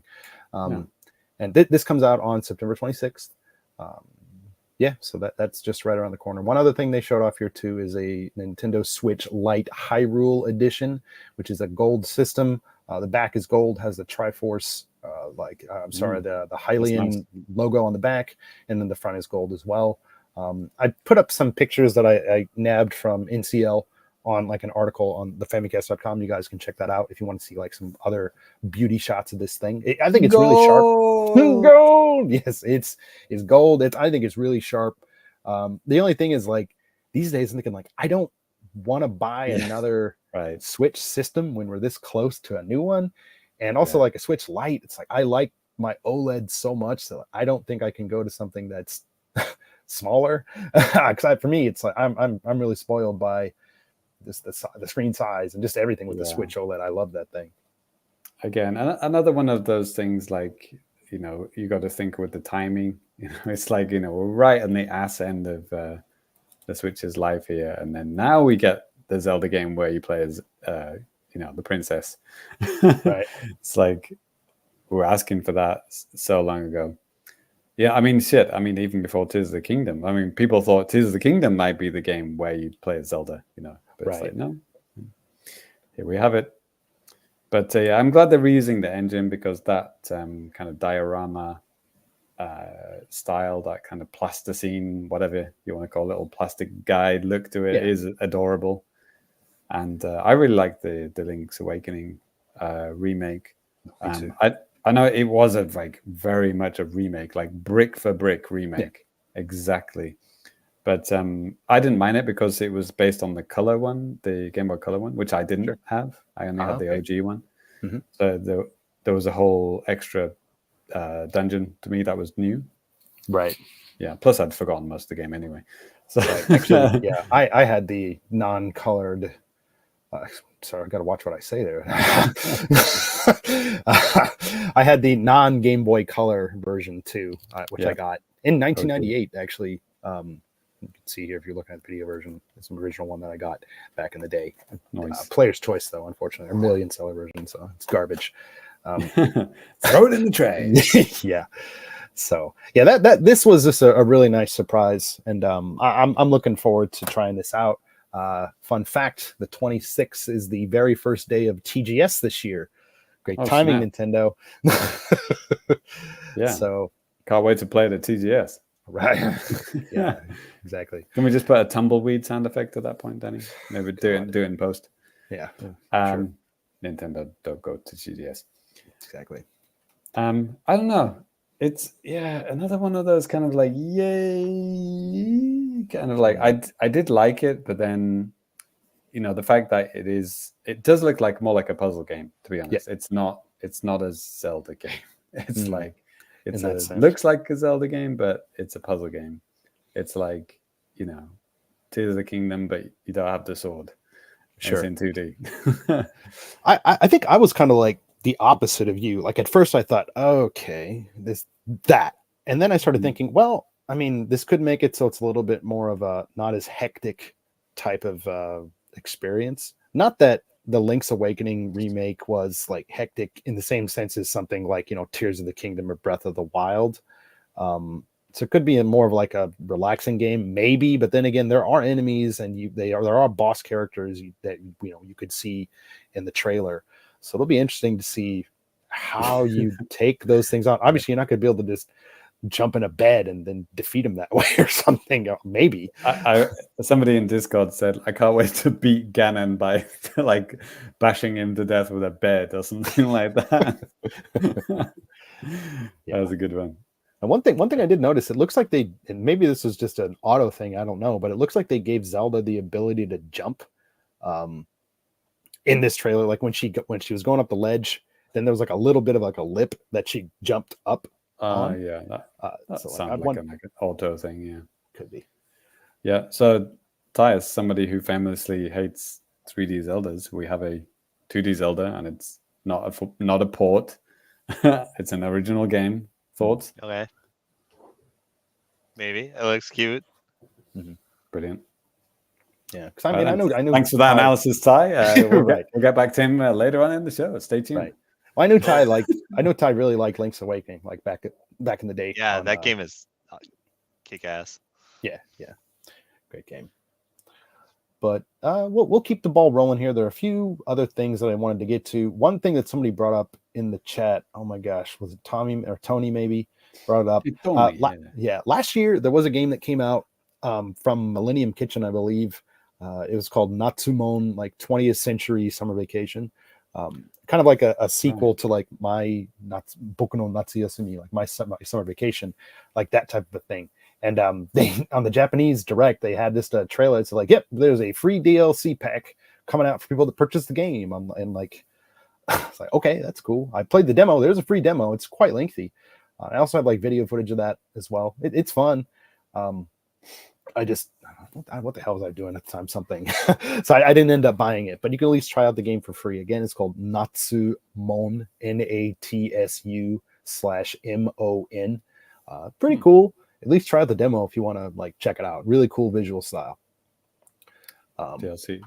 Did you say you had it, or you just played the demo? Just played the demo. So cool. Yeah. So yeah, that's a recurring theme in this direct, isn't it? Free DLC for games that have been out for fucking ages. Right. Yeah. Disney Illusion Island. Like, yeah. Another one I was interested in last year. This didn't pick up. Nintendo Switch Sports. Right. Yeah. So one thing that came up before the very last thing in the show was a completely. Oh, actually, geez, before that, speaking of cat-based games, I mean, we talked about one a couple episodes back, and we talked about this specific one too. Right. And now, yes, Stray is actually coming to the Switch at some point this year, I believe, holiday or this year or something like that. Lemonade, our good buddy in the chat, and comments on our Discord and all that type of stuff. He said that, he played this. He didn't like it as much as Little Kitty Big City, because this is a lot more serious. And obviously it has a quite a bit more of a realistic look as well. So rated M for Mitchie. Yeah, maybe. Not quite like that. But, interesting that it's finally coming out here, because James didn't what was it? A couple of TGSs ago, there was some kind of weird tech that can what was it? Basically make it so you can use your Switch as like basically it's like a remote play device or something. Right. What did I play it on? It was like a fucking weird device. Was it like, oh man, I was using a Switch controller connected to some box, connected to a PC, connected to a PS5. But I thought it had like some kind of a thing you plugged into your Switch physically or something. I don't remember, man. Okay. No, because there was that other thing called like Rain Cloud or something like that, where you could like stream stuff to your Switch with like a device. I think that's what it was. It was like a plug-in device, went into the top of your Switch, but then that was connected to a device connected to a PS5. So I was playing a PS5 on a Switch. Sure. Kinda. Which these days, if you want to do remote play, you can just do that with your phone. If you threw down the cache for the PlayStation Portal, you can do that as well. That stuff actually works quite well if you have decent home internet and stuff like that. Right. And the guy was very upfront with me. It's like, yeah, this is probably never going to happen. Nintendo don't approve of this, and they are never going to approve of this. But sure. Yeah, it was cool to play it. Honesty. Before they got killed by Nintendo ninjas. Right. Balls also said about Stray. He said Stray's cool, but it looks like hard garbage on the Switch. Like I mean, I saw like no frame of reference just watching this trailer, and it looks okay. But I can understand. Yeah. That dark scene with going through the water was rippling really nicely, but then there was a close up of the cat's face, and it was like it looked like 3 polygons or something like that. Yeah. Didn't look that good. Yeah, I mean, target platform was obviously not the Switch, so they got to make some conceits, and that's just the way this stuff goes. Sometime. Well, we got a new console coming up relatively soon. We'll see how. Was that PS5 exclusive until now? That was PS4. Gosh, this stuff's just kind of just blending together, man. It was more recent than that. Yeah, it might have been cross-platform. Yeah, but I think most people were playing it on PS5. Right. When you were talking about updates, Danny, like free updates to old games. Sure. #old. Among Us. Oh, yeah. I thought you were going to mention that, and then you started talking about. Sorry, yeah, I totally forgot because it was not in the Japanese Direct. I did see that it was listed on Nintendo of America's YouTube, and I just forgot to even check it out. Actually, what? Right. Tell me about that. Ty, what were the new types added to Among Us? Like Phantom, I don't know. Was it Phantom and something? I don't know. I didn't really watch it. I was watching the Marvel thing over again. I think there was one called Phantom where you could like turn into a ghost at will, and like spy on people that way. Okay. And then there was another one. Oh man, totally forgot what the other one was. Down to the rescue again. Also, by the way, Stray, PS4, PS5. The things here too: Phantom, Noisemaker, and Tracker. Those are the new roles. Okay, thanks, Don. Oh yeah. You could plant tracking devices on people and spy on them that way. Okay, just like real life. Yeah, exactly. Put like an Apple AirTag on someone, like I did in James's backpack. Exactly. Wait, what? Hello. So yeah, that was a good, nice little free update. I think it's free. I'm assuming it's free. Okay. Yep.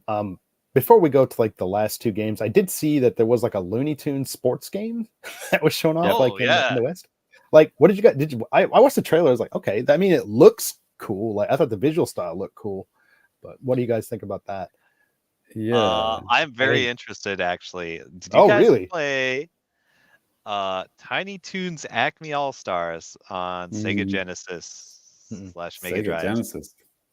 Yeah. I thought that was on Super Nintendo as well. No, it wasn't. It was only on Sega, and it was fucking amazing. Holy shit! And this game looks very similar. Yeah, several sports. Like, I mean, there's basketball, soccer. Football.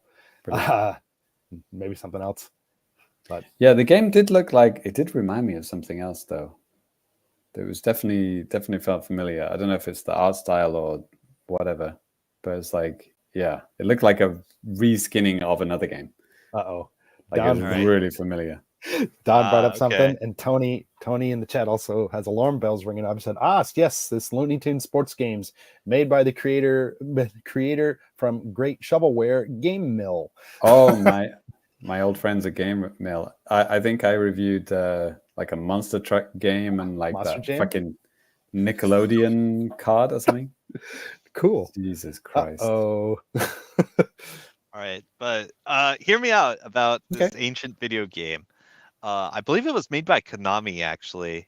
Yeah, that makes sense. They made all the Tiny Toons games, and it was fucking amazing. There was soccer and basketball. It's like the main games, and you could just choose any of the characters you wanted. And they all had like various super abilities. Okay, but there were also some other events. Like I remember there was bowling. Oh, and there was like an obstacle course or something. If there's anything else, I forgot about it. But the game slaps really hard. It's pretty good. Nice. Okay. Like literally one of the best Genesis games. Okay. It's funny. I said it looked like a reskin game, and then Game Mill are famous for doing that, like reskinning their game, just like copy and paste, change the graphics a little bit. Yeah. I mean, from what it looked like, the trailer, it looked cool, but like we won't know how it controls unless you get your hands on it, obviously. But if they reskin the Genesis game, it'll actually be good. Yeah. Yeah, Balls says too, like, hey man, like Looney Tunes used to be staples of like the NES and SNES era and stuff like that. It's always great to see their return. Like, yeah, you really don't see too many games using that IP these days. And there were a lot of really cool like Looney Tunes or games back in the day. Like my brother had Roadrunner Death Valley Rally, side-scrolling Roadrunner game, fucking hard and really actually fucking confusing. So maybe it actually sucked. I don't know. That game was pretty good. Okay. Yeah, I liked Looney Tunes Adventures on the Super Nintendo. That was legit. That was really good. Yeah. That was just like Bugs a platformer. Bunny Rabbit Rampage. That was an okay game.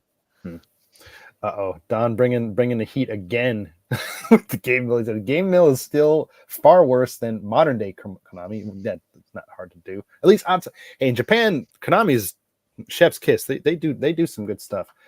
But they released a nearly empty football soccer game. Cool, great. Yeah, let's talk about. It's not to do with the direct, but the Metal Gear Delta. Yeah, like which is like remake of Ty's favorite Metal Gear game, right, Ty? Yeah, that's right. Yeah, that looks fucking legit. I fell off my chair. I was like, holy shit, Konami is making video games? Right. What? Well, it's not a new video game. Yeah. They showed this off like last year maybe or whatever, but no, it still looks pretty fucking cool. And if they did like a not behind the scenes, but like an overview trailer, and they had David Hayter like on it, like just narrating it, like not narrating, but like in it, on it, and talking and everything. And they interviewed the creators, and they seem to be really humble about the fact that they've been pretty shitty recently. Like, we're listening to the fans, and we don't want to disappoint them, and I was like, wow. Yeah, because it's almost like the tale of two companies almost, because the way that Konami's seen in the West is just like most of the stuff they've released here recently is just compilations, collectors thing, collections and stuff like that. But in Japan, they've been it's a completely different story. Obviously, they have their own mobile stuff. They do a lot of baseball stuff. They do the Pro Evolution Soccer to some extent. And speaking of baseball, they just finally announced that their realistic baseball game is getting released on September 19th. Pro Baseball Spirits. I'm excited about that.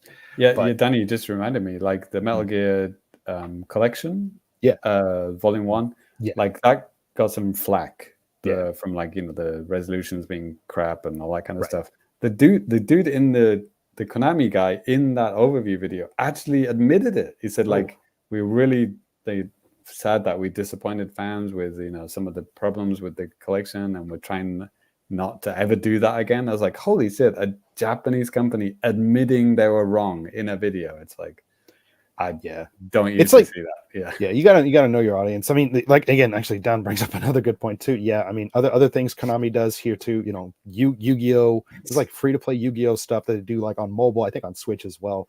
The Momotaro Dentetsu games, like the train, party games. There's two of those out here in Japan, like million sellers. The first one sold like almost 4 million.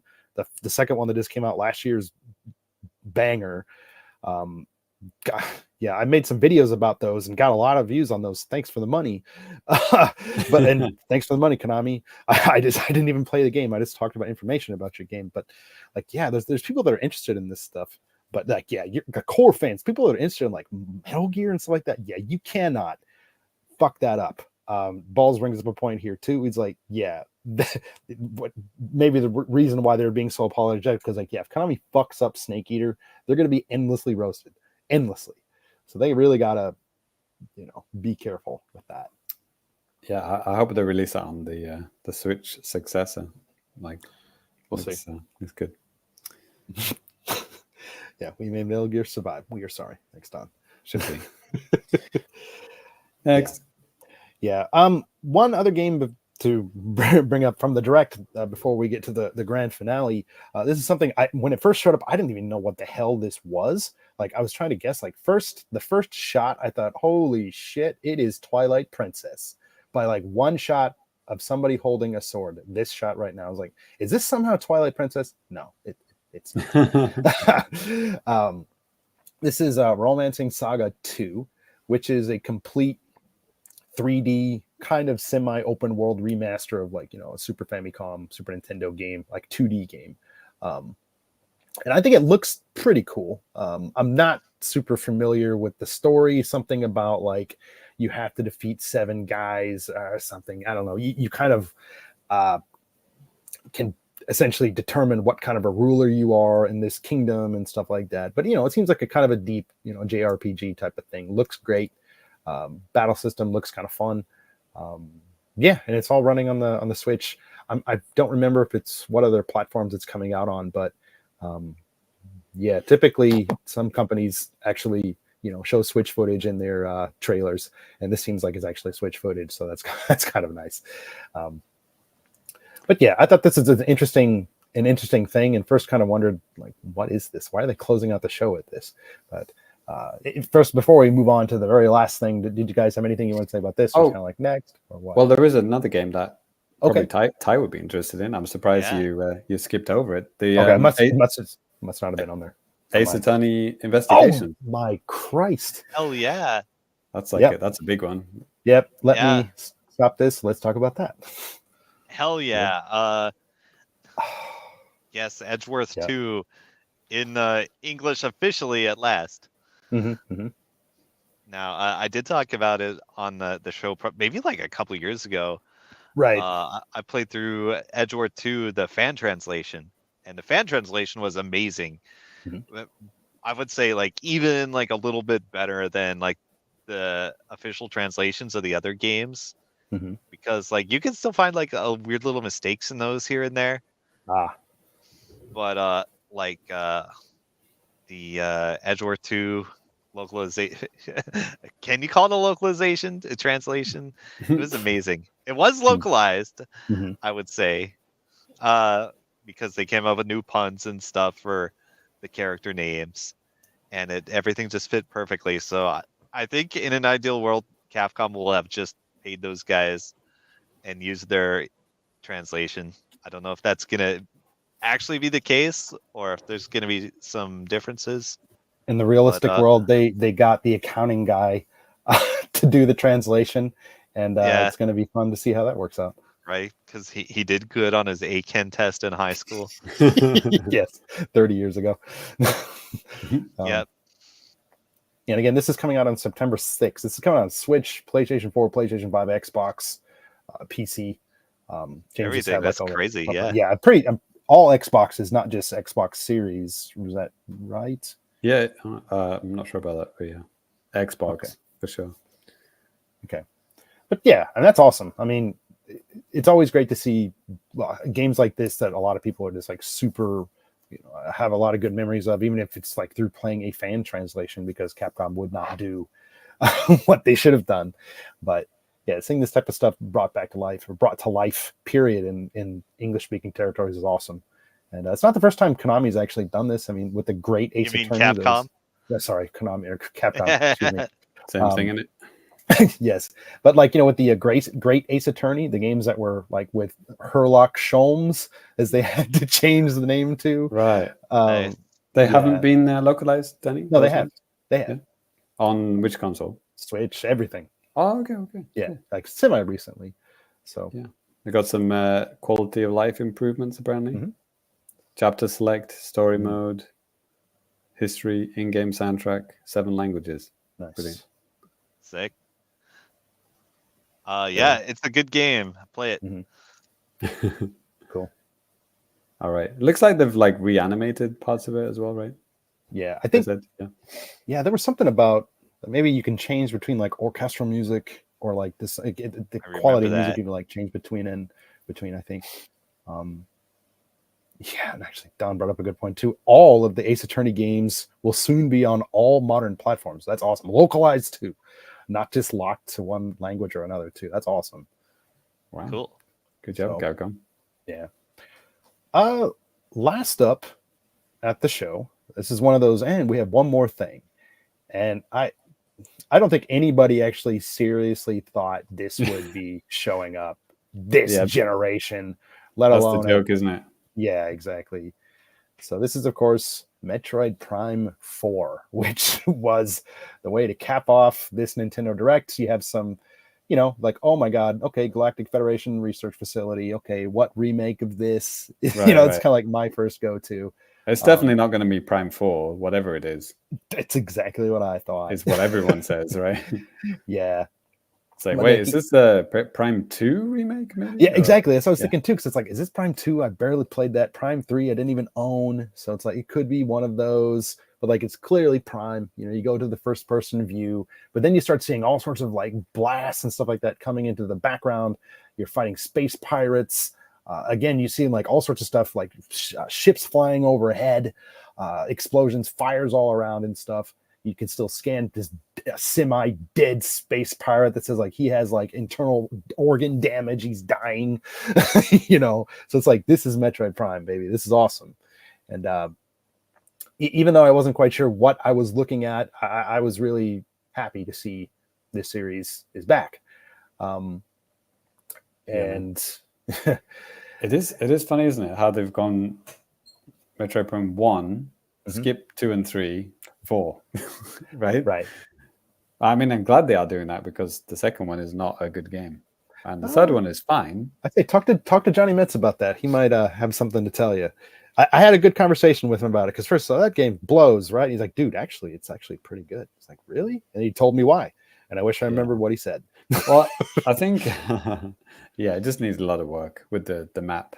The map system was kind of completely broken in the second one. But I mean, it looks great. I mean, it was another one of those weird, like my emotions were all over the place with this. It was like, finally, but then it's like, we're right at the end of the Switch, and it's like, well, wouldn't this look better if it was on the successor system? Like, couldn't they just waited like 3 months and then just released it on the next one? But I think they still might do that, because it says 2025, no date, no month, not even a season.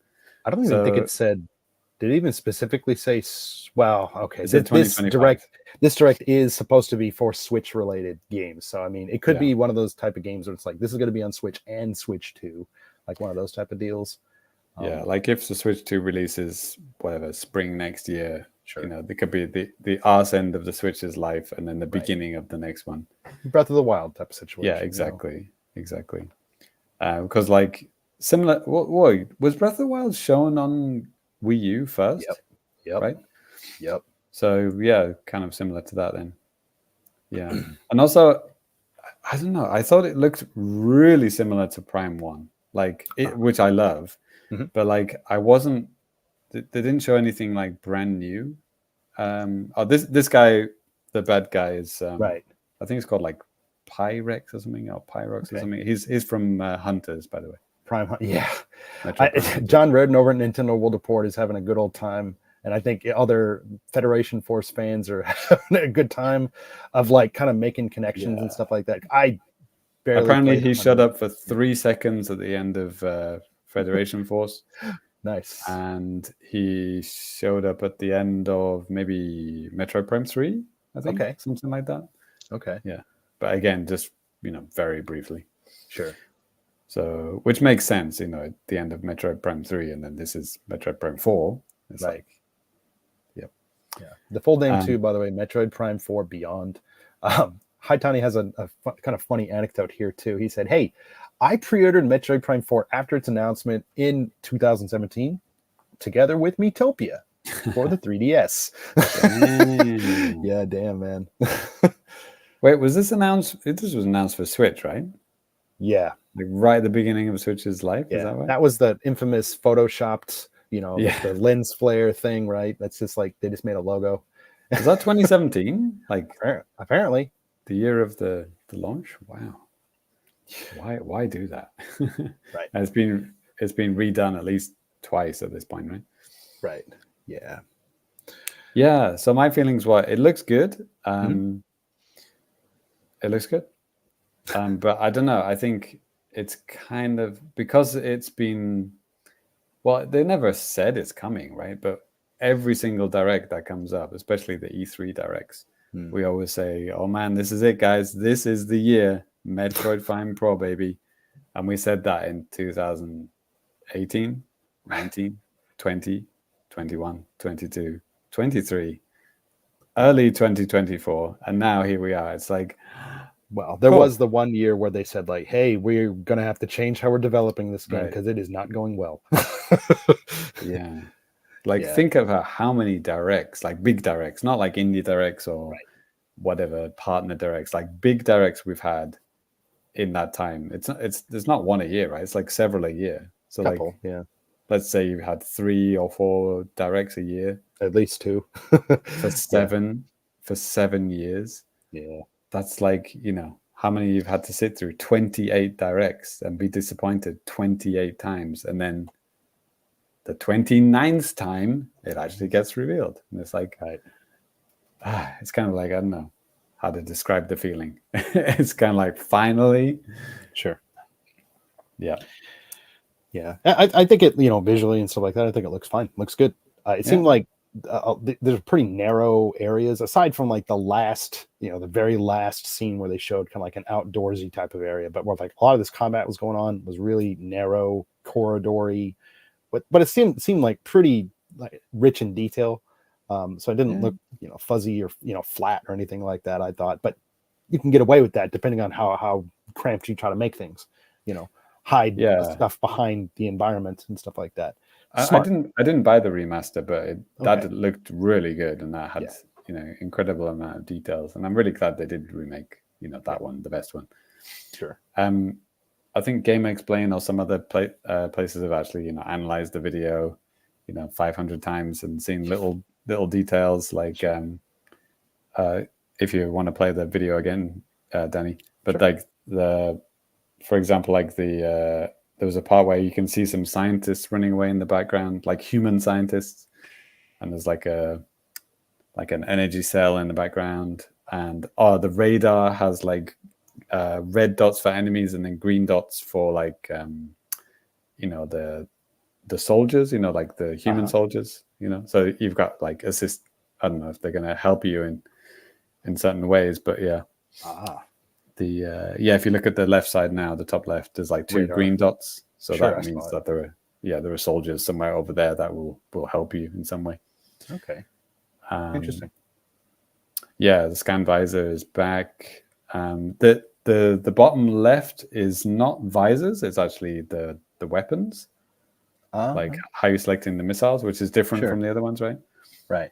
So now people are speculating, well, how do you change visors? Is it going to be the stick? Like, is it going to be like a dual stick game? Because they did make some changes for the remaster, right? Like, you could have a dual stick mode, right? I'm pretty sure. Oh God, no. I think so. I played it. Oh, you did? Oh, yeah, I have it. I have a physical and digital version of the game. So brilliant.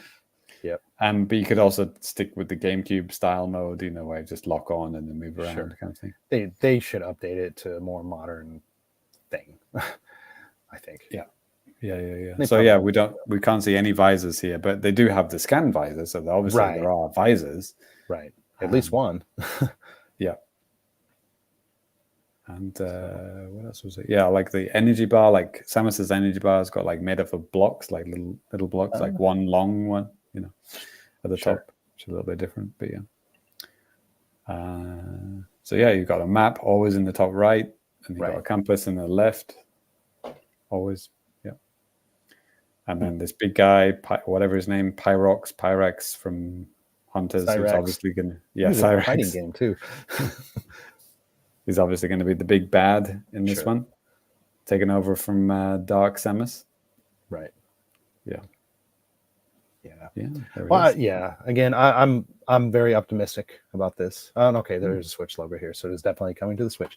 I was gonna say they didn't show the Switch logo. No, they did.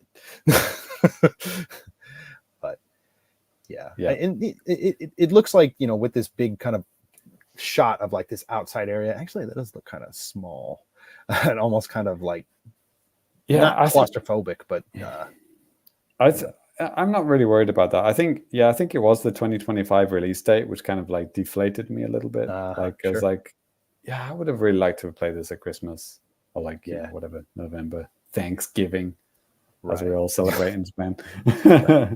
It's like, and it's coming next year, sometime. Boxing Day, 2025. Cool. Yeah. So we still don't know when it's coming out, technically. Yeah, right. Silex is the big bad's name too, by the way, according to Silex, Don. yeah, If we can trust that guy, I don't know. Oh, hi, Don. Okay. Yeah. Looks cool, but just give it to me already. Jesus Christ. Right. All right. Well, I mean, that's pretty much a wrap for the direct. So any closing thoughts? Like, we could do what everybody else does. We can do grades, or we could just say, what did you think? What A minus. Okay. Sure. Ty, Marvel. Got Marvel. Yeah. The grade is we got Marvel. All right. Yeah. Ty gives it an M grade. Yeah. Yes. Danny. Okay. I'd probably I think it's an A. Probably maybe A minus, because there were some things on there that were like, a lot of farming type of weird things that are kind of like, okay, this doesn't really do it for me. But yeah. Lemonade, he just threw it out there. I don't care about Prime. It's a piece of garbage.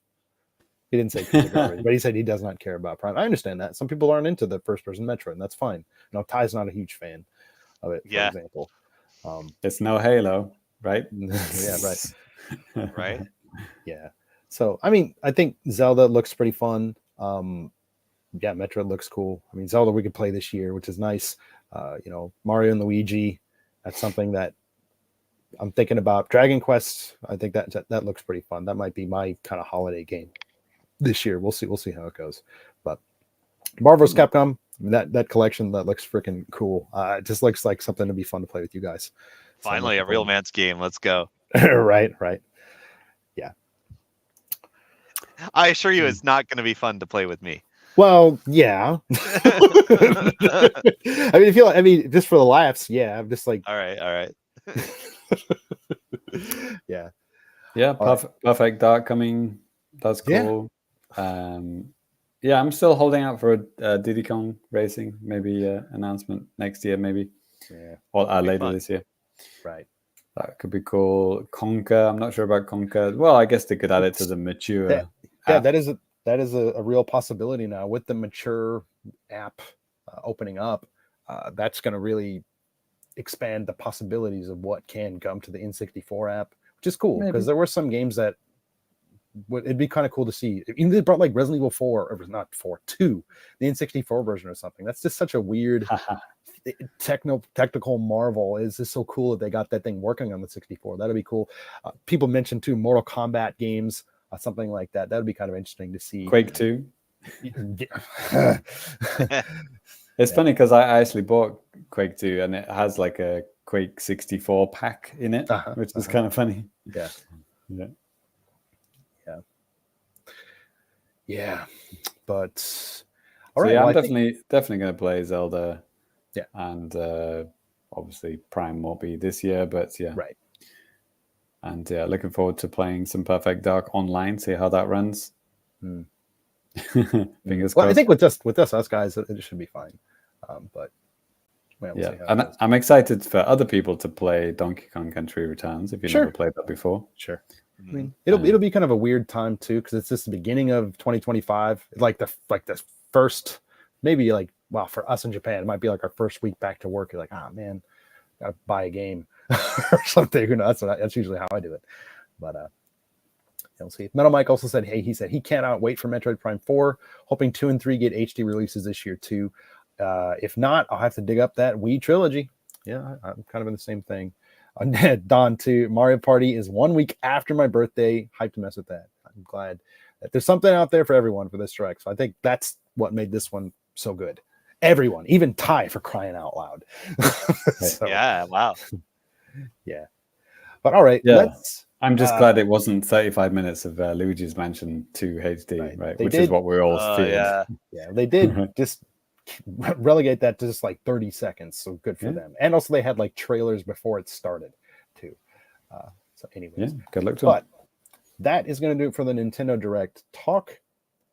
And since we are running a little bit long today, maybe one thing we'll do, Ty, you said you had a little bit of anime trash? Yeah, I have a singular box, but I'm pretty sure it's going to be amazing. Okay, so let's move on to just a little bit of anime trash before we close out the show. Okay, let's see. Let me just peel off my address here. All right, so this is from Capcom, as you can see. They sent me the Marvel collection early. Right. Yes. Let's see what we got. So, just in case anybody's new, I play online UFO catchers, and I open the boxes of anime trash they send me every week. Mhm. And Capcom is my favorite of the UFO catcher sites currently. All right, so let's see what they got. What I got. Mhm. All right, yeah, this is gonna be awesome. Let's see. I believe it's 3 figures, and they're all amazing. Okay, so first, what anime trash would not be complete without a quintuplet? Hmm. You got a real Trust point there. This one's cool. She has a dinosaur hoodie. Okay. I can dig Yep. it. It's fun. Hmm. It's cute, and it stops your noodles. Right? Nice. Stops them from what? I'm not sure. Exactly. From attacking you. But yeah, you could. It's a figure. You can put it on the edge of your desk or on your cup noodles or whatever. Mm-hmm. Let's go. All right, pretty good. All right, let's see. Next up, I have kind of an oddball. Mm-hmm. It's been a while, but I have a Fate figure. I have a Fate Grand Order figure, and I guess she's a bunny girl, and she has a sniper rifle. And I can't tell you anymore. Like I don't know anything about Fate. She has cool glasses. True. They are cool. Right? It looked pretty good. Like I had to go for this one, right? Right. I mean, I have a similar outfit that I wore to work today, but that's just me. Cool. Not without the Word. gun, of course. All right. By the way, Lemonade Now- said that he wants a quintuplet figure after watching the show. Nice. Do you want to buy some entire sets? I can hook you up. He might know a guy. Yeah. It's me. All right. One more, and this is the crown jewel. Uh-oh. All right. It's a bunny girl figure. Okay. And it's Albedo. This figure just came out. This box is gigantic, by the way. That is huge. Is it heavy? It's not that heavy for its Okay. size. It's, kind of average. But Sure. yeah. It's pretty amazing, I gotta say. Right. Not Yep. quite not safe for work, but pretty close, depending on where you're It's watching pretty this. horny. Yeah, it is. Right? Don't show mom. Put it in the thumbnail. Yeah, well, we can do that. Yeah. Let's get those clicks. Yeah. All right. Right, that's it. All right. That's everything. Well, I got some other cool stuff, but it didn't arrive yet. So Okay. I'll save that for next episode. Lemonade just simply with the last lady Right. that you showed. Wow. Right. I mean, I saw it go up and I had to get it on day one. Sure. Yeah. All right. And Capcom hooked me up. All right. Probably the easiest site right now. Yeah, and we have these. This will be linked up. It's already linked up on the YouTube page. You can see a link to pretty much everywhere that Ty does these. It's also on the site article. Well, I guess those are the only 2 places where I have these linked up. So you could check those out there if you want to try any of this stuff. Some of it works outside of Japan, some of it doesn't. Just check it out and see what works, see what doesn't. Give them your money. We don't get a penny for it. It's just something Ty does and enjoys. Yeah. So actually, now that you mention it, I should see which ones have referral programs. Maybe there you go. One of them does. Yeah, there you go. Well, that's something that you should definitely report on the next episode for sure. So, all right. All right. Cool.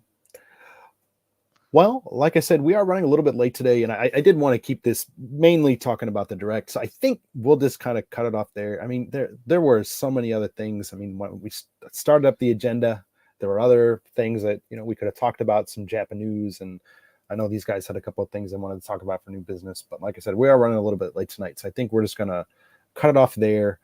Sorry to say, but if you want to follow us on social media, you can. If you want to follow the Famicast, you can follow us at the Famicast on Twitter or X. They're even taking away twitter.com now, naming it just X. Or you can find us on Blue Sky as well. Check us out there. If you want to follow me personally, you can find me at DannyBiv, DANNYBIV. Ty, where can people find you? Everywhere. These days though, I'm mostly only active on Discord. Okay. Yeah, boy. But I've been posting some stuff on Twitter, and if Sure. you post at me on Gross. like Blue Sky or fucking federated hacker bullshit, what's it called? Mastodon.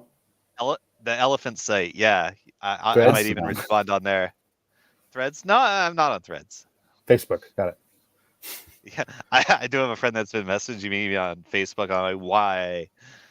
Well, hey, I that's how I keep in contact with my family. It's the Facebook Messenger. Yeah, But, like hey, old relatives. Sure. The boomer site. Right. James, All right. where can people find you? Famicomplicated on everything except Twitter. All right. Catch me on Xbox Live. Well, I mean, you're not wrong. Discord is on PS5 now as well. Right. Well, like streaming Discord or something. I think it's like just a native thing now, isn't it? Same as Xbox. Yeah. Okay. Yeah. All right. Well, that is going to bring us to an end with the Nintendo Direct extravaganza. Hope you guys had fun listening, watching, however you consume this episode. Of course, for Ty and JC, thanks, guys, for coming on. Thanks for talking some cool games. And we will just catch you guys next time. Boys. Peace. Lates.